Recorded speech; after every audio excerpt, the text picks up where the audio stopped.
Welcome to Korean Mallus. നമ്മുടെ channel ഇനിയും subscribe ചെയ്യാത്ത കൂട്ടുകാർ ദയവായി ചാനൽ സബ്സ്ക്രൈബ് ചെയ്യണം. എറ്റേണലിൽ വന്ന ഡ്രാമയുടെ 5ാമത്തെ എപ്പിസോഡിന്റെ തുടക്കത്തിൽ ഷെങ്ങിന്റെ മുറിയിൽ നിന്ന് മടങ്ങിയെത്തിയ ടാനിനോട് എങ്ങനെയുണ്ടായിരുന്നു അവിടെ പോയിട്ട് എന്ന് ജിങ്ഷിൻ ചോദിക്കുന്നു. എൻ്റെ ഭാഗ്യത്തിലാണ് ജീവൻ രക്ഷപ്പെട്ടത്, എനിക്ക് മടങ്ങിപ്പോകാൻ പറ്റുമെന്ന് തോന്നുന്നില്ല എന്ന് അവളോട് പറഞ്ഞിട്ട് അവൾ കട്ടിലേക്ക് കിടന്ന് ദൈവമേ ഇങ്ങനെ ശിക്ഷിക്കാൻ വേണ്ടി എന്ത് തെറ്റാണ് ഞാൻ ചെയ്തതെന്ന് പറഞ്ഞിട്ട് നിലവിളിക്കുന്നു. നമുക്ക് മറ്റെന്തെങ്കിലും വഴി നോക്കാമെന്ന് പറഞ്ഞ് ജിങ്ഷൻ അവളെ സമാധാനിപ്പിക്കാൻ ശ്രമിച്ചെങ്കിലും അവൾ ഒരു ഭ്രാന്തിയെ പോലെ എഴുന്നേറ്റ് നിന്ന് എന്തോ പാട്ട് പാടാൻ തുടങ്ങുന്നു. അല്പസമയത്തിനുള്ളിൽ ഡാൻസും തുടങ്ങുന്നു. ജിങ്ഷൻ ആകെ അന്തം വിട്ട് നിൽക്കുകയാണ്. അവളെ പിടിച്ചു നിർത്താൻ ശ്രമിക്കുന്നതിനിടയിൽ ടാൻ നീ അന്വേഷിക്കുന്ന ബെഡിന് കുമാരനുമായി എന്തോ ബന്ധമുണ്ടെന്ന് ഞാൻ കേട്ടു, മാത്രമല്ല അതിലെ തടികൾ ഔഷധ ഗുണമുള്ളതുമാണ്, നഗരത്തിന് പുറത്തുള്ള ഒരു മരപ്പണിക്കാരനാണ് പണിഞ്ഞതെന്നാണ് ഞാൻ കേട്ടത് എന്ന് ജിങ്ഷൻ പറയുന്നു. മരപ്പണിക്കാരൻ എന്ന് കേട്ടതും ടാൻ ഡാൻസും പാട്ടുമൊക്കെ നിർത്തി എങ്കിൽ നമുക്ക് ആദ്യം അയാളിൽ നിന്ന് തന്നെ തുടങ്ങാം, ചിലപ്പോൾ എന്തെങ്കിലും ക്ലൂ കിട്ടിയേക്കും, നീ നാളെ തന്നെ അയാളെക്കുറിച്ച് എന്തെങ്കിലും വിവരം കിട്ടുമെന്ന് അന്വേഷിക്കണം എന്ന് ടാൻ ജിങ്ഷിനെ പറഞ്ഞു കേൾപ്പിക്കുന്നു. അതേസമയം ഷെങ്ങിന്റെ ഒരു ജോലിക്കാരൻ അവനോട് ടാന്റെ സ്വഭാവത്തിലെ വൈരുദ്ധ്യത്തെക്കുറിച്ച് പറഞ്ഞു കേൾപ്പിക്കുന്നു. ചില സമയത്ത് കുമാരി കുലീനയായ ഒരു പെൺകുട്ടിയെ പോലെ അടക്കവും ഒതുക്കവും നിറഞ്ഞ പെരുമാറ്റമാണെങ്കിൽ മറ്റു ചില സമയത്ത് ആകെ ഊർജ്ജസ്വലമായി ബഹളം വെച്ച് നടക്കുന്ന പ്രകൃതമാണ്. ആ സമയത്ത് പറയുന്ന പല വാക്കുകളും ആർക്കും മനസ്സിലാവുന്നത് പോലുമില്ല. കുമാരിയുടെ ഒരു തോഴി പറഞ്ഞത് കുമാരിക്ക് ലൈറ്റ് കളറിലുള്ള പരമ്പരാഗത വേഷം ധരിക്കാനാണ് ഇഷ്ടമെന്നാണ്. എന്നാൽ മറ്റൊരു തോഴി പറഞ്ഞത് കുമാരിക്ക് ശരീരവടിവ് എടുത്തു കാണിക്കുന്ന രീതിയിലുള്ള കടുത്ത നിറങ്ങളിലുള്ള ഡ്രസ്സ് ധരിക്കാനാണ് ഇഷ്ടമെന്നാണ് എന്നയാൾ പറയുന്നു. അത് കേട്ടപ്പോൾ ഷെങ്ങിന് ദേഷ്യം വരുന്നുണ്ട്. പറഞ്ഞത് മതി, നിങ്ങൾ പൊയ്ക്കോളാൻ പറഞ്ഞ് അവനെ അയാളെ മടക്കി അയക്കുന്നു. അയാൾ പറഞ്ഞ കാര്യങ്ങളിൽ പലതും ഷെങ്ങിനും തോന്നിയിരുന്നതിനാൽ അവളുടെ ശരിക്കുള്ള സ്വഭാവം ഏതാണ് എന്നവൻ സംശയിക്കുന്നുണ്ട്. ഇതേസമയം മുഖംമൂടി ധരിച്ചവർ ആവശ്യപ്പെട്ട സോൾ സപ്രസിംഗ് ഓർബ് അവിടെ ഉണ്ടോ എന്നറിയാൻ ഈഹുവൈ രാജാവിൻ്റെ പഠനമുറിയിൽ ആരും അറിയാതെ തെരച്ചിൽ നടത്തുന്നുണ്ട്. ആരോ വരുന്ന ശബ്ദം കേട്ട് അവൻ ഒളിച്ചിരിക്കുന്നു. വന്നയാൾ എന്തോ ഡോക്യുമെൻ്റ് എടുത്തുകൊണ്ട് മടങ്ങിപ്പോയപ്പോൾ അവൻ തിരച്ചിൽ തുടരുന്നു. അവിടെ ഒരു രഹസ്യ അറയിൽ നിന്ന് അവന് മുത്തശ്ശൻ്റെ കൈപ്പടയിലുള്ള ഒരു എഴുത്ത് കിട്ടുന്നുണ്ട്. പക്ഷേ അതിൽ എഴുതിയിരുന്ന കവിതയുടെ അർത്ഥം അവന് മനസ്സിലാക്കാൻ കഴിഞ്ഞില്ല. അവനത് തിരികെ വെച്ചിട്ട് അവിടെ നിന്ന് പുറത്ത് കിടക്കുന്നു. ടാൻ ഷെങ്ങിന്റെ ബെഡ്റൂമിൽ ഒളിച്ചു കിടന്ന വിവരം പറഞ്ഞ് ഷുവാൻ കുമാരി നമ്മൾ സംശയിച്ചതുപോലെ സ്പൈ തന്നെ ആയിരിക്കുമോ എന്ന് പറഞ്ഞുകൊണ്ടിരിക്കുമ്പോൾ ടാൻ അവിടേക്ക് വരുന്നു. പറഞ്ഞു കേട്ടിരുന്നതല്ലാതെ ഷുവാൻ ടാനെ നേരിട്ട് കാണുന്നത് ആദ്യമായിട്ടായിരുന്നതിനാൽ അവൻ സ്വയം പരിചയപ്പെടുന്നു. അപ്പോൾ നീയാണല്ലേ 14ാമത്തെ കുമാരൻ, നീ ഇത്ര ചെറുപ്പമാണെന്ന് ഞാൻ അറിഞ്ഞിരുന്നില്ല, നീ ആളൊരു സുന്ദരനാണല്ലോ, നിന്റെ സൗന്ദര്യം കണ്ട് ഒരുപാട് പെൺപിള്ളേർ പുറകിൽ നടക്കുന്നുണ്ടാവുമല്ലേ, എന്തായാലും സമയം കിട്ടുമ്പോൾ എൻ്റെ അടുത്തേക്ക് വരണം, നമുക്ക് എന്തെങ്കിലുമൊക്കെ തമാശകൾ പറഞ്ഞിരിക്കാമെന്നൊക്കെ ടാൻ അവനോട് പറയുന്നു. അതിനുശേഷം അവൾ ഷെങ്ങിനടുത്തേക്ക് നീങ്ങിയിട്ട് ഞാനിപ്പോൾ വന്നത് ബുദ്ധിമുട്ടായോ എന്ന് ചോദിക്കുന്നു. മറുപടി പറഞ്ഞത് ഷുവാനാണ്. ഒരു ബുദ്ധിമുട്ടുമില്ല, ചേട്ടൻ കുമാരിയുടെ കാര്യം തന്നെയാണ് പറഞ്ഞുകൊണ്ടിരുന്നത്, കുമാരി ഒരു സാധാരണ പെൺകുട്ടിയല്ല എന്ന് ചേട്ടൻ പറഞ്ഞത് സത്യം തന്നെയാണെന്ന് നേരിട്ട് കണ്ടപ്പോൾ എനിക്കും ബോധ്യമായി എന്ന് ഷുവാൻ പറയുന്നു. നീ വെറുതെ എന്നെ പുകഴ്ത്തല്ലേ, എനിക്കൊരു പ്രത്യേകതയുമില്ല, ഞാനും മറ്റുള്ളവരെ പോലെ തന്നെ സാധാരണക്കാരിയാണ് എന്ന് ടാൻ പറയുന്നു. കളിയാക്കിയിട്ട് പോലും മനസ്സിലാവുന്നില്ലല്ലോ എന്ന മട്ടിൽ ഷുവാൻ ചിരിക്കുന്നുണ്ട്. ടാൻ ജിങ്ഷിന്റെ കയ്യിൽ നിന്ന് സ്നാക്സും മറ്റും വാങ്ങി ഷെങ്ങിന്റെ മുന്നിൽ വെച്ചിട്ട് തണുക്കുന്നതിന് മുമ്പ് ഇത് കഴിച്ചോളാൻ പറയുന്നു. അവൻ ഓക്കെ പറഞ്ഞിട്ട് വീണ്ടും ജോലിയിൽ മുഴുകിയപ്പോൾ ടാൻ കുറച്ച് നിരാശയാകുന്നുണ്ട്. അവൾ അവിടെ തന്നെ നിന്ന് പരുങ്ങുന്നത് കണ്ട് വേറെന്തെങ്കിലും പറയാനുണ്ടോ എന്ന് ഷെങ് ചോദിക്കുന്നു. ജിങ്ഷിനെ ഉപദ്രവിക്കില്ല എന്ന് വാക്ക് തന്നില്ലേ, അത് സത്യം തന്നെയാണോ എന്ന് ചോദിക്കാമെന്ന് കരുതിയാണ് ഞാൻ വന്നത് എന്നവൾ പറഞ്ഞപ്പോൾ ഞാൻ വാക്ക് തന്നാൽ പിന്നത് പിൻവലിക്കാറില്ല എന്നവൻ പറയുന്നു. ടാനും ജിങ്ഷിനും ഒരുപോലെ സന്തോഷമാകുന്നുണ്ട്. എങ്കിൽ ശരി ഞാൻ പോവുകയാണ് എന്ന് പറഞ്ഞ് അവൾ പുറത്തേക്ക് നടക്കാൻ തുടങ്ങിയപ്പോൾ ഷെങ് അവളെ പുറകിൽ നിന്ന് വിളിച്ചിട്ട് ഇവിടെ വന്നിരുന്ന് മഷി അരച്ചു തരാൻ പറയുന്നു. ടാനിന് അത് തീരെ ഇഷ്ടപ്പെട്ടില്ലെങ്കിലും വഴക്കുണ്ടാക്കണ്ട എന്ന് കരുതി അവൾ അവിടെ ചെന്നിരുന്ന് അത് ചെയ്യാൻ തുടങ്ങുന്നു. ആ സമയത്താണ് ഷെങ്ങിന്റെ മറ്റ് 2 കോൺക്യൂബുമാർ അവിടേക്ക് വന്നത്. ഞാൻ ചെയ്യാം എന്ന് പറഞ്ഞ് രണ്ടുപേരും മഷി അരയ്ക്കാൻ ടാനിന്റെ കയ്യിൽ കയറി പിടിക്കുന്നു. ടാനാണെങ്കിൽ വിട്ടുകൊടുക്കാനുള്ള ഭാവമില്ല. ആ തക്കത്തിന് ഷുവാൻ എഴുന്നേറ്റ് ചെന്ന് നമ്മുടെ ജിങ്ഷിനെ പരിചയപ്പെടുന്നു. ടാനിനെ സഹായിക്കാൻ പോകുന്നില്ല എന്ന് അവൻ ചോദിച്ചപ്പോൾ അവളൊന്ന് ചിരിച്ചിട്ട് അതിന്റെ ആവശ്യമില്ല, ഇത് കുമാരി തന്നെ റെഡിയാക്കിക്കോളും എന്ന് പറയുന്നു. ജിങ്ഷിൻ പറഞ്ഞു തരുന്നതിന് മുമ്പ് തന്നെ ടാൻ മറ്റവർക്ക് പണി കൊടുത്തിരുന്നു. ആദ്യം പിടിവിടാതെ മുറുക്കെ പിടിച്ച് വലിച്ചുകൊണ്ടിരുന്ന ടാൻ എതിർവശത്തെ പിടിമുറുക്കിയപ്പോൾ ആ പാത്രത്തിലെ പിടിയങ്ങൾ മഷി മുഴുവൻ തെറിച്ച് രണ്ടുപേരുടെയും മുഖത്തും ഡ്രസ്സിലുമായി വീഴുന്നു. എന്നിട്ട് അവൾ ഞാനൊന്നും പറഞ്ഞില്ല എന്ന മട്ടിൽ ഒരു ഇരിപ്പും കൂടി. ജിങ്ഷിനും ഷുവാനും അത് കണ്ട് ചിരിക്കുന്നുണ്ട്. അയ്യോ ഇതെന്ത് പറ്റിയതാണ്, കുറച്ചു മുമ്പ് വരെ കുഴപ്പമൊന്നുമില്ലായിരുന്നില്ല എന്ന ടാന്റെ നിഷ്കളങ്കമായ ചോദ്യം കേട്ട് നീ മനഃപൂർവ്വം ചെയ്തതാണെന്ന് ഞങ്ങൾക്ക് അറിയാമെന്ന് പറഞ്ഞ് മറ്റ് 2 പേരും കൂടി ഷെങ്ങിനോട് പരാതി പറയുന്നു. ആരാണ് മനഃപൂർവ്വം ചെയ്തതെന്ന് ചോദിച്ച് ടാൻ അവർക്ക് നേരെ കയറുകയാണ്. ബഹളം സഹിക്കുക വയ്യാതെ ആയപ്പോൾ മിണ്ടാതിരുന്നില്ലെങ്കിൽ 3 പിടിച്ച് പുറത്താക്കുമെന്ന് ഷെങ് പറയുന്നു. ശിക്ഷയായി 3 പേർക്കും ഫാമിലി റൂൾസ് പകർത്തി എഴുതി തരാൻ അവൻ പറയുന്നു. എഴുതുന്ന കാര്യം കേട്ടപ്പോഴേ ടാൻ്റെ കാറ്റുപോയി. അനുസരിക്കാതിരിക്കാൻ നിവൃത്തിയില്ലാത്തത് കൊണ്ട് മറ്റുള്ളവർക്കൊപ്പം അവളും എഴുതാനിരിക്കുന്നു. പക്ഷേ മഷിയെടുത്ത് മണപ്പിച്ച് നോക്കിയും അങ്ങോട്ടും ഇങ്ങോട്ടും വായി നോക്കിയും ഇന്നൊക്കെ സമയം കളഞ്ഞതല്ലാതെ അവൾ കാര്യമായി ഒന്നും എഴുതുന്നുണ്ടായിരുന്നില്ല. മറ്റ് 2 പേരും വേഗം എഴുതി കഴിഞ്ഞിട്ട് പേപ്പർ ഷുവാനെ ഏൽപ്പിക്കുന്നു. ഷുവാനത് ഷെങ്ങിന്റെ മുന്നിൽ കൊണ്ടുവച്ചപ്പോൾ അക്രമിയുടെ കയ്യിൽ നിന്ന് കിട്ടിയ എഴുത്തിലെ ഹാൻഡ് റൈറ്റിങ്ങും ആ എഴുതിയിരിക്കുന്ന ഹാൻഡ് റൈറ്റിങ്ങും തമ്മിൽ അവൻ ഒത്തുനോക്കുന്നു. അവ തമ്മിൽ സാമ്യമല്ലാത്തതിനാൽ ഷെങ് അവരെ പോകാൻ അനുവദിക്കുന്നു. അവർ പോയി കഴിയുമ്പോൾ ടാൻ എഴുതി കഴിഞ്ഞെന്ന് നോക്കാൻ ഷെങ് ഷുവാനോട് പറയുന്നു. അവനവളുടെ പേപ്പറിലേക്ക് നോക്കിയിട്ട് ചിരി അടക്കിക്കൊണ്ട് ആകെ 2 കോളമേ എഴുതിയിട്ടുള്ളൂ എന്നറിയിക്കുന്നു. അതിങ്ങ് എടുത്തുകൊണ്ട് വരാൻ ഷെങ് പറയുന്നു. ടാനർ ആകെ ചമ്മി നാണം കെട്ടിരിക്കുകയാണ്. ഷെങ് ആ പേപ്പറും എഴുത്തും കൂടി ഒത്തുനോക്കുന്നുണ്ട്.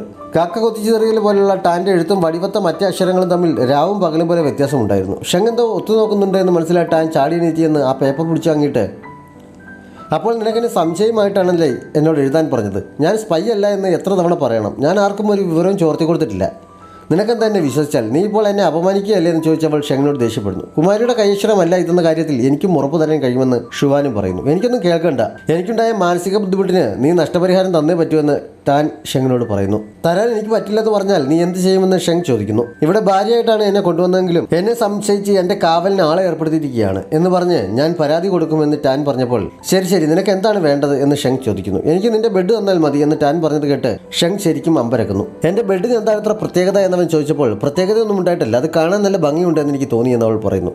ശരി തരാം എന്ന് അവൻ സമ്മതിച്ചപ്പോൾ സത്യമാണോ, ഇനി വാക്ക് മാറ്റരുത് എന്നവൾ പറയുന്നു. ഞാൻ വാക്ക് മാറ്റി പറയാറില്ല എന്നവൻ പറഞ്ഞപ്പോൾ എങ്കിൽ ശരി ഞാൻ പോവുകയാണെന്ന് പറഞ്ഞവൾ തുള്ളിച്ചാടി പുറത്തേക്ക് പോകുന്നു. യുഹാവോ അപ്പോൾ അകത്തേക്ക് വരുന്നുണ്ടായിരുന്നു. ഈ കത്തെഴുതിയത് ടാൻ തന്നെയാണെന്ന് നിനക്ക് ഉറപ്പാണെന്ന് ഷെങ് ചോദിച്ചപ്പോൾ അന്ന് എനിക്ക് കുമാരിയുടെ മുഖഭാവം കാണാൻ കഴിഞ്ഞിരുന്നില്ല, പക്ഷേ ഡ്രസ് ബോഡി ഷേപ്പും ഒക്കെ വെച്ച് അത് കുമാരി തന്നെയാണ് എനിക്ക് ഉറപ്പാണ്. ആ മതിലിൽ പുറത്തുള്ളവരുമായി കോൺടാക്ട് ചെയ്യാനെന്നോണം ഒരു കട്ട ഇളക്കി വെച്ചിട്ടുണ്ടെന്നും എനിക്ക് പിന്നീട് കണ്ടെത്താൻ കഴിഞ്ഞു. പക്ഷേ ഈ രണ്ട് കൈശ്വരവും ഒരാളുടെ തന്നെ ആകാൻ ഒരു വഴിയുമില്ല എന്ന് യുഹാവോ പറയുന്നു. ഇത് കുമാരി എഴുതിയതാണെന്ന് എനിക്കും തോന്നുന്നില്ല. കുമാരി അത്ര നിഗൂഢതകൾ ഉള്ള ഒരാളാണ് എന്ന് എനിക്ക് തോന്നുന്നില്ല. മാത്രമല്ല ആള് നല്ല ഇൻട്രസ്റ്റിംഗുമാണ് എന്ന് ഷുവാനും പറയുന്നു. അത് നീ അവളെ ഒരു തവണ മാത്രം കണ്ടതുകൊണ്ടാണ്. അവളുടെ സ്വഭാവത്തിൽ കാര്യമായ പ്രശ്നമുള്ളതുപോലെയാണ് എനിക്ക് തോന്നുന്നത് എന്ന് പറഞ്ഞ് ഷെങ് അവളുടെ സ്വഭാവത്തിലെ വൈവിധ്യത്തെക്കുറിച്ച് പറഞ്ഞപ്പോൾ ഇനി റൂമറുകൾ കേട്ടതുപോലെ കുമാരിക്കും വട്ടാണോ എന്ന് യുഹാവോ ചോദിക്കുന്നു. അങ്ങനെയാണെന്ന് എനിക്ക് തോന്നുന്നില്ല.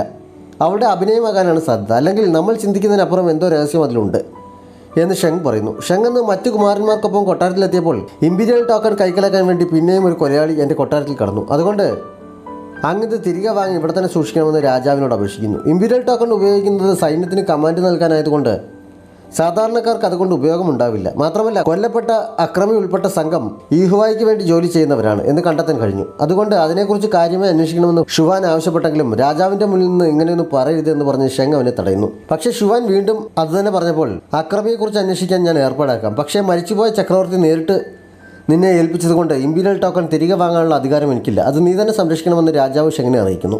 അവിടെ നിന്ന് പുറത്തിറങ്ങിയപ്പോൾ നീ നിന്റെ കൊട്ടാരത്തിൽ നിന്ന് പുറത്തിറങ്ങിയില്ലെങ്കിലും നിനക്ക് വിവരങ്ങളെല്ലാം കൃത്യമായി എത്തിക്കാൻ ഇത്ര ആളുകൾ ഉണ്ടായിരിക്കുമെന്ന് ഞാൻ കരുതിയിരുന്നില്ല എന്ന് പറഞ്ഞ് ഈഹുവായി ഷെങ്ങിന്റെ കഴുത്തിന് കുത്തിപ്പിടിക്കാൻ കൈ ഉയർത്തിയെങ്കിലും ഇവിടെ വെച്ചൊരു വഴക്കുണ്ടാക്കി രാജാവിനെ അറിയിക്കരുത് എന്ന് പറഞ്ഞ് ഷുവാനെ കയ്യിൽ കയറി പിടിച്ച് തടയുന്നുണ്ട്. ഈഹുവായി അവന്റെ കൈ തട്ടിമാറ്റി അവിടെ നിന്ന് പോയി കഴിഞ്ഞപ്പോൾ അവന്റെ കയ്യിൽ നിന്ന് നഷ്ടപ്പെട്ടതുപോലെ ഒരു ചെറിയ സഞ്ചി താഴെ നിന്ന് ഷെങ്ങിന് ലഭിക്കുന്നു. അതിലെ എംബ്രോയിഡറി കണ്ടപ്പോൾ വിവാഹരാത്രിയിൽ ടാൻ നിലത്ത് വീണപ്പോൾ അവളുടെ കൈവശമുണ്ടായിരുന്ന സഞ്ചിയിലും അതേ എംബ്രോയിഡറി തന്നെ ആയിരുന്നല്ലോ എന്ന് ഷെങ് ചിന്തിക്കുന്നുണ്ട്. ടാൻ ആവശ്യപ്പെട്ടതുപോലെ ഷെങ്ങിന്റെ കട്ടിൽ അവളുടെ മുറിയിലേക്ക് മാറ്റുന്നുണ്ട്. അവർക്ക് നിർദ്ദേശങ്ങൾ നൽകിക്കൊണ്ട് നിൽക്കുന്നതിനിടയിൽ ടാന്റെ കയ്യിൽ നിന്ന് താഴെ വീണ ഒരു കത്ത് അവർക്ക് കിട്ടുന്നു. അതിലെ ഹാൻഡ് റൈറ്റിംഗ് കണ്ടപ്പോൾ ഷെങ്ങിന്റെ കയ്യിൽ മുമ്പിരുന്ന കത്തിലെ അതേ ഹാൻഡ് റൈറ്റിംഗ് ആണല്ലോ എന്ന് ടാനിന് തോന്നുന്നതിനാൽ അത് ആരെഴുതിയതാണ് എന്നവൾ ജിങ്ഷിനോട് ഉറക്കെ ചോദിക്കുന്നു. ജിങ്ഷിൻ വേഗം ജോലിക്കാരെല്ലാം മുറിയിൽ നിന്ന് പറഞ്ഞു വിട്ടിട്ട് ഇത് കുമാരി തന്നെ എഴുതിയതല്ലേ, ഓർക്കുന്നില്ലേ എന്ന് ചോദിക്കുന്നു. ഞാനിതപ്പോൾ എഴുതി, വെറുതെ തമാശ പറയില്ലേ എന്ന് ടാൻ പറഞ്ഞപ്പോൾ കുമാരി ഇതുപോലെയുള്ള ഒരുപാട് കത്തുകൾ മുമ്പ് പ്രിൻസ് ഈഹുവായിക്ക് വേണ്ടി എഴുതിയിട്ടില്ലേ, ഞാൻ കള്ളം പറയുന്നതല്ല എന്ന് ജിങ്ഷിൻ പറയുന്നു. ഈഹുവായിക്കോ എന്ന് സംശയിച്ച് നിൽക്കുമ്പോഴാണ് മുറിയിൽ രണ്ട് തരത്തിലുള്ള മേക്കപ്പ് ഐറ്റംസ് ഇരിക്കുന്നത് അവൾ ശ്രദ്ധിക്കുന്നത്. ഇതെല്ലാം എനിക്കാണോ എന്ന് അവൾ ചോദിച്ചപ്പോൾ അതേ എന്ന് ജിങ്ഷിൻ പറയുന്നു. എൻ്റെ സ്വഭാവത്തിൽ മാറ്റം വരാൻ തുടങ്ങിയിട്ട് എത്ര നാളായി എന്ന് ടാൻ ചോദിച്ചപ്പോൾ 1 മാസം മുമ്പ് ഈഹുവായി രാജകുമാരൻ്റെ വിവാഹം കഴിഞ്ഞതിന് ശേഷം കുമാരി ആത്മഹത്യക്ക് ശ്രമിച്ചില്ലേ, അതിനുശേഷമാണ് കുമാരിയുടെ സ്വഭാവം മാറിയത്. കുമാരിക്ക് വട്ടായി എന്നാണ് ജോലിക്കാരും മറ്റും പറയുന്നതെന്നും ജിങ്ഷിൻ പറയുന്നു. എനിക്ക് വട്ടായതൊന്നുമല്ല, ശരിക്കുമുള്ള ടാനർ അപ്പോൾ ഇവിടെ തന്നെ ഉണ്ടല്ലേ. ദൈവമേ, ഞാൻ ടൈം ട്രാവൽ ചെയ്ത് ഇവിടേക്ക് വന്നതും പോരാ എൻ്റെ ഉള്ളിൽ ഒരു വൈറസും കടന്നുകൂടി എന്നൊക്കെ ടാൻ തന്നെ പറയുന്നത് കേട്ട് ഇതെന്തൊക്കെയാണ് ടാൻ നീ പറയുന്നത്, എനിക്കൊന്നും മനസ്സിലാകുന്നില്ലല്ലോ എന്ന് ജിങ്ഷിൻ ചോദിക്കുന്നു. ടാനിന് കാര്യങ്ങളുടെ കിടപ്പ് ഇപ്പോഴാണ് പിടികിട്ടി തുടങ്ങിയത്. ഞാൻ നിന്റെ യജമാനത്തിയുടെ ശരീരത്തിലാണ് വന്ന് കയറിയത്, ഞങ്ങൾ രണ്ടുപേരും മാറി മാറി പുറത്തു വരുന്നുണ്ട്, നിനക്ക് മനസ്സിലായോ എന്ന് അവൾ ജിങ്ഷിനോട് ചോദിക്കുന്നു. എനിക്കൊന്നും മനസ്സിലാകുന്നില്ല, നിനക്ക് വല്ല ബാധയും കയറിയതാണോ എന്ന് ജിങ്ഷിൻ ചോദിക്കുന്നു. വെറുതെ മണ്ടത്തരം പറയില്ലേ, നിന്നോട് പറഞ്ഞിട്ടൊരു കാര്യവുമില്ല എന്ന് പറഞ്ഞ് ടാൻ കയ്യിലിരുന്ന് കത്ത് വലിച്ചെറിയുന്നു. പെട്ടെന്നാണ് അവൾക്ക് ശരിക്കുമുള്ള ടാനറിന് ഒരു കത്തെഴുതി വെക്കണമെന്ന ബുദ്ധി തോന്നിയത്. അവൾ അങ്ങനെ തന്നെ ചെയ്യുന്നു. പിന്നീട് ശരിക്കുമുള്ള ടാനർ ഉണർന്നപ്പോൾ ജിങ്ഷിൻ ആ കത്ത് അവളെ ഏൽപ്പിക്കുന്നു. അതിലെ അക്ഷരങ്ങൾ പലതും പുതിയ ലിപിയായിരുന്നതിനാൽ ടാനർക്ക് അത് വായിച്ച് മനസ്സിലാക്കാൻ നല്ല ബുദ്ധിമുട്ട് തോന്നുന്നു. ഇത് എഴുതുന്ന സമയത്ത് ടാൻ ഉറക്കെ പറഞ്ഞുകൊണ്ടാണ് എഴുതിയത്. എനിക്കത് നല്ല ഓർമ്മയുണ്ട്, ഞാൻ വായിച്ചു തരാമെന്ന് പറഞ്ഞ് ജിങ്ഷിൻ അത് വാങ്ങി വായിക്കുന്നു. ഞാൻ വേറെ ലോകത്ത് നിന്ന് വന്നതാണ്, അവിടെ ഞാനൊരു റിയൽ എസ്റ്റേറ്റ് ഏജൻറ്റാണ്, അതായത് വീടുകൾ വിൽക്കുന്നതാണ് എൻ്റെ ജോലി. എൻ്റെ സ്വഭാവം ഒരു ടോംബോയിയെ പോലെയാണ് എന്നതിൽ എഴുതിയിരുന്നു. ടോംബോയി എന്താണ് എന്ന് ടാനർ ചോദിച്ചപ്പോൾ അതൊരാണാണ് എന്ന് തോന്നുന്നു. അതിൻ്റെ അർത്ഥം അവളുടെ വിവാഹം കഴിഞ്ഞതാണ്, അവൾക്കൊരു പുരുഷനുണ്ട് എന്നാണ് അതിൻ്റെ അർത്ഥം എന്ന് ജിങ്ഷിൻ ഭാവനയ്ക്കനുസരിച്ച് വിശദീകരിച്ചു കൊടുക്കുന്നു. പാവം, അവൾ ഹസ്ബൻഡിനെ ശരിക്കും മിസ് ചെയ്യുന്നുണ്ടായിരിക്കുമല്ലേ എന്ന് ടാനർ സഹതപിച്ചപ്പോൾ ശരിയായിരിക്കണമെന്ന് പറഞ്ഞ് ജിങ്ഷിൻ വായന തുടരുന്നു. ഞാൻ എപ്പോഴും ഒരു സിംഗിൾ ഡോഗാണ് എന്നാണ് ടാൻ അടുത്തതായി എഴുതിയിരുന്നത്. അതിൻ്റെ അർത്ഥം ഈ ലോകത്ത് അവൾ കാലുകളൊന്നുമില്ലാതെ ശരീരം മാത്രമുള്ള ഒരു നായയെ വളർത്തുന്നുണ്ട് എന്നാണ് എന്ന് ജിങ്ഷൻ പറഞ്ഞു കൊടുക്കുന്നു. അവൾ വളരെ ദയുള്ളവളാണല്ലോ എന്ന് ടാനർ പറയുന്നുണ്ട്. ജിങ്ഷൻ അവിടെ കൊണ്ട് നിർത്തുന്നില്ല. ടാൻ അതിൽ ബാക്കി എഴുതിയിരുന്നത് കൂടി അവളുടെ ബുദ്ധിയിൽ തോന്നിയതുപോലെ വിവരിച്ചു കൊടുക്കുന്നു. ഞാൻ എങ്ങനെയാണ് ഇവിടെ എത്തിപ്പെട്ടതെന്ന് എനിക്കറിയില്ല, എന്നാലും ഞാനും നിന്റെ ശരീരം തന്നെയാണ് ഉപയോഗിക്കുന്നത്. എനിക്ക് എൻ്റെ ലോകത്തേക്ക് മടങ്ങിപ്പോകണം എന്ന് ഒരുപാട് ആഗ്രഹമുണ്ട്. അതിനുള്ള ഒരേ ഒരു വഴി ഷെങ്ങിൻ്റെ ആ പഴയ കട്ടിലാണ്. ആ കട്ടിലുണ്ടാക്കിയ പണിക്കാരനെ കുറിച്ചോ അല്ലെങ്കിൽ ആ കട്ടിലുമായി ബന്ധപ്പെട്ട മറ്റേതെങ്കിലും രഹസ്യങ്ങളോ നിനക്ക് അറിയാമോ എന്നും ടാൻ ആ കത്തിൽ എഴുതിയിരുന്നു. കത്ത് വായിച്ചു കേട്ട് കഴിഞ്ഞപ്പോൾ ടാനർ അവൾക്കുള്ള മറുപടി എഴുതാൻ തുടങ്ങുന്നു. എൻ്റെ ശരീരം നീ ഉപയോഗിക്കുന്നതിൽ എനിക്ക് വിരോധമൊന്നുമില്ല, പക്ഷേ എനിക്ക് പകരം നീ നരകിക്കേണ്ടി വരുന്നതിൽ എനിക്ക് വിഷമമുണ്ട്. ബെഡിനെ കുറിച്ച് എന്തെങ്കിലും വിവരങ്ങൾ അറിയാൻ കഴിയുമോ എന്ന് ഞാൻ അന്വേഷിക്കാം, പക്ഷെ മറ്റാരും ഈ വിവരം അറിയാതെ നീ സൂക്ഷിക്കണം. ഇല്ലെങ്കിൽ അവർ നിനക്ക് വട്ടാണ് എന്ന് പറഞ്ഞ് പിടിച്ച് പൂട്ടിയിടാൻ സാധ്യതയുണ്ട്. ചിലപ്പോൾ നീ വല്ല ദുർമന്ത്രവാദിനിയുമാണെന്ന് പറഞ്ഞ് ജീവനോടെ കത്തിക്കാനും സാധ്യതയുണ്ട് എന്ന് അവൾ അതിൽ എഴുതുന്നു. എന്നിട്ട് കത്ത് ജിങ്ഷനെ ഏൽപ്പിച്ചിട്ട് എൻ്റെ ശരീരം ഇപ്പോൾ മറ്റൊരു പെൺകുട്ടി കൂടി ഉപയോഗിക്കുന്നുണ്ട്, പക്ഷേ കഴിഞ്ഞ കുറേ ദിവസങ്ങളായി സംഭവിച്ചതും ആ വിവരവുമെല്ലാം മറ്റാരോടും പറയാതെ നീ രഹസ്യമായി സൂക്ഷിക്കണം. ടാനിനോട് എടുത്തുചാടി മറ്റുള്ളവർക്ക് സംശയമുണ്ടാക്കുന്ന രീതിയിൽ പെരുമാറരുതെന്നും പറയണം എന്നവൾ പറഞ്ഞേൽപ്പിക്കുന്നു. അടുത്ത ദിവസം ടാൻ ഷെങ്ങിൻ്റെ അടുത്തിരിക്കുമ്പോൾ യൂൻ അവിടേക്ക് വരുന്നു. അവളെ കണ്ടതും ഷെങ് ടാനിനെ പിടിച്ചു വലിച്ച് മടിയിലേക്ക് കിടത്തുന്നു. എന്നെ വിടാൻ ടാൻ പറഞ്ഞപ്പോൾ നീ എൻ്റെ ഭാര്യയാണെന്ന് മറക്കണ്ട എന്ന് പറഞ്ഞ് ഷെങ് അവളുടെ മുടിയിൽ തലോടാൻ തുടങ്ങുന്നു. യൂനാകെ ദേഷ്യം പിടിക്കുന്നുണ്ട്. ചേട്ടൻ എന്നെ സ്വീകരിക്കാതെ ഇത് എന്ത് ചെയ്യുകയാണെന്ന് അവൾ വിഷമത്തോടെ ചോദിച്ചപ്പോൾ എന്തിനാണ് വിഷമിക്കുന്നത്, നീ ഒരു പൂ പോലെ സുന്ദരിയാണ്, നിന്നെ വിവാഹം കഴിക്കാൻ കഴിയുന്നവർ കഴിഞ്ഞ ജന്മത്തിൽ പുണ്യം ചെയ്ത ഭാഗ്യവാന്മാരായിരിക്കും എന്നൊക്കെ കുമാരൻ ഇന്നലെ രാത്രി കൂടി പറഞ്ഞതേ ഉള്ളൂ എന്ന് ടാൻ പറയുന്നു. സത്യമാണോ ചേട്ടാ, എങ്കിൽ ചേട്ടൻ എന്നെ കൂടി വിവാഹം കഴിക്കുമെന്ന് യൂൻ ചോദിക്കുന്നു. നിനക്ക് പറ്റിയ ആൾ ഞാനല്ല എന്ന് ഷെങ് പറഞ്ഞപ്പോൾ അവളുടെ മുഖം വീണ്ടും വാടുന്നു. അങ്ങനെയല്ല, നിങ്ങൾ സ്വർഗത്തിൽ നിന്ന് തീരുമാനിക്കപ്പെട്ട കപ്പിൾസാണ്, എല്ലാം ശരിയാകുമെന്ന് ടാൻ വീണ്ടും പറഞ്ഞപ്പോൾ കുമാരിക്ക് തരാൻ എൻ്റെ കയ്യിൽ ഒരു സ്പെഷ്യൽ ഗിഫ്റ്റ് ഉണ്ട്, അത് വേണമെന്ന് ഷെങ് ടാനിനോട് ചോദിക്കുന്നു. ബെഡുമായി ബന്ധപ്പെട്ട എന്തെങ്കിലും ആയിരിക്കണമെന്ന് കരുതി വേണം എന്നവൾ പറയുന്നു. എങ്കിൽ എൻ്റെ കൂടെ നിന്ന് അഭിനയിക്കണമെന്ന് അവൻ രഹസ്യമായി പറയുന്നു.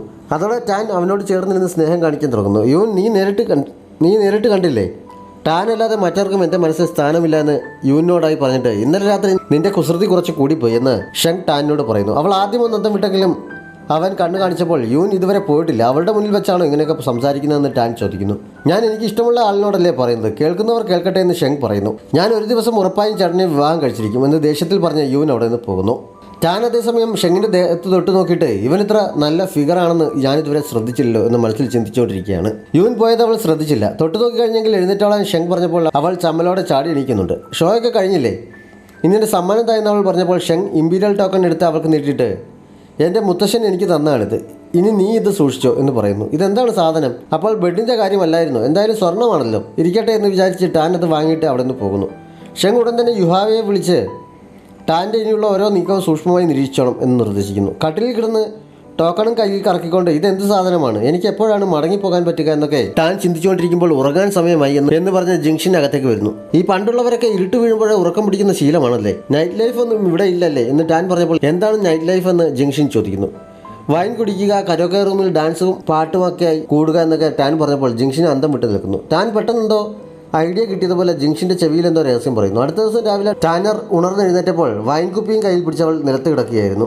തറയിൽ വേറെയും ഒഴിഞ്ഞ കുപ്പികൾ കിടപ്പുണ്ട്. ടാനർക്ക് ചുറ്റും നോക്കിയിട്ടൊന്നും മനസ്സിലാകുന്നില്ല. അവൾ ജിങ്ഷനെ വിളിച്ചിട്ട് ഇന്നലെ രാത്രി ടാൻ എന്ത് ചെയ്യുകയായിരുന്നു എന്ന് ചോദിക്കുന്നു. ജിങ്ഷൻ പക്ഷേ സത്യം പറയാൻ മടിച്ച് എനിക്കറിയില്ല എന്ന് പറഞ്ഞപ്പോൾ പറഞ്ഞില്ലെങ്കിൽ നാളെ തന്നെ നിന്നെ ഞാൻ തിരികെ പറഞ്ഞയക്കും, ഇനി എൻ്റെ കൂടെ നിൽക്കണ്ട എന്ന് അവൾ ഭീഷണിപ്പെടുത്തുന്നു. ജിങ്ഷൻ പെട്ടെന്ന് മുട്ടുകുത്തിരുന്ന് ക്ഷമ പറഞ്ഞിട്ട് ടാൻ ഇന്നലെ നൈറ്റ് ലൈഫ് ആസ്വദിക്കണമെന്ന് പറഞ്ഞ് ആരും അറിയാതെ അടുക്കളയിൽ കയറി 2 ജഗ് വൈൻ മോഷ്ടിച്ചു, അത് കുടിച്ച് ബോധം പോവുകയും ഛർദ്ദിക്കുകയും ഒക്കെ ചെയ്തു എന്ന് ജിങ്ഷൻ പറയുന്നു. എന്നെ കുളിച്ച് വൃത്തിയാകാൻ സഹായിക്കുക എന്ന് പറഞ്ഞ ടാനർ എഴുന്നേറ്റപ്പോഴാണ് അവളുടെ ഡ്രസ്സിനുള്ളിൽ നിന്ന് ഇമ്പീരിയൽ ടോക്കൺ താഴെ വീണത്. ഇതെങ്ങനെ ഇവിടെ എത്തിയെന്ന് അവൾ ജിങ്ഷനോട് ചോദിക്കുന്നു. ടാനിനോട് സൂക്ഷിച്ചോളാൻ പറഞ്ഞ് കുമാരൻ ഇന്നലെ ഏൽപ്പിച്ചതാണെന്ന് ജിങ്ഷൻ പറയുന്നു. ടാനർ എന്തോന്ന് ചിന്തിച്ച് ആ ടോക്കൺ ശരീരത്തോട് ചേർക്കുന്നിടത്ത് ഈ എപ്പിസോഡ് അവസാനിക്കുന്നു. ഏതെങ്കിലും കൂട്ടുകാർ സബ്സ്ക്രൈബ് ചെയ്യാതെ നമ്മുടെ ചാനൽ കാണുന്നുണ്ടെങ്കിൽ വേഗം തന്നെ മറക്കാതെ സബ്സ്ക്രൈബ് ചെയ്യുക. നോട്ടിഫിക്കേഷൻ ലഭിക്കുന്നതിനായി ബെല്ലൈക്കൺ കൂടി അമർത്തുക. Thanks for watching.